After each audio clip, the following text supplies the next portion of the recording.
आटपाडी तालुक्यातील शेटफळे गावामध्ये धक्कादायक घटना. चोरट्यांनी चोरीनंतर वृद्ध महिलेला जिवंत पेटवले. वृद्ध महिलेचा उपचारादरम्यान मृत्यू. आटपाडी तालुक्यातील शेटफळे गावात एक धक्कादायक घटना समोर आली आहे. अज्ञात चोरट्यांनी एका वृद्ध महिलेच्या घरात प्रवेश करत वृद्ध महिलेच्या अंगावरील दागिने लुटत तिला पेटवून दिलं. या वृद्ध महिलेचा उपचारादरम्यान मृत्यू झाला आहे. मालन मारुती जाधव असे या अमानुष घटनेतील जखमी वृद्ध महिलेचं नाव असून सांगली येथील शासकीय रुग्णालयात उपचार सुरू असताना त्याचे निधन झाले.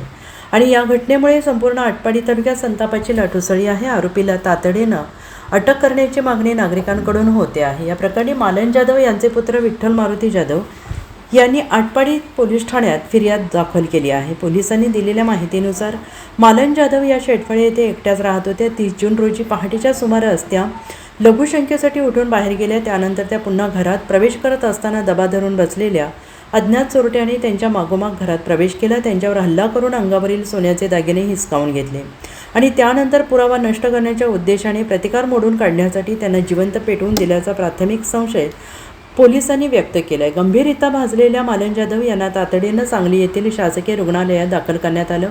डॉक्टरांनी त्यांच्यावर उपचार सुरू ठेवले. मात्र प्रकृती अत्यंत चिंताजनक असल्याने अखेर उपचारादरम्यान त्यांची प्राणज्योत मालवली. घटनेचे गांभीर्य लक्षात घेऊन स्थानिक पोलिसांसह जिल्हा गुन्हे अन्वेषण विभागाच्या पथकाने शेटफळे गावात तळ ठोकलेला आहे. परिसरातील विविध ठिकाणांवरील CCTV फुटेज जप्त करण्यात आलेले असून तांत्रिक तपासाच्या माध्यमातून आरोपीचा माग काढण्याचे प्रयत्न सुरू आहेत. घटनास्थळावरील पुरावे संकलित करण्यात आलेले असून विविध संशयितांची चौकशी सुरू असल्याची माहिती पोलिसांनी दिली आहे.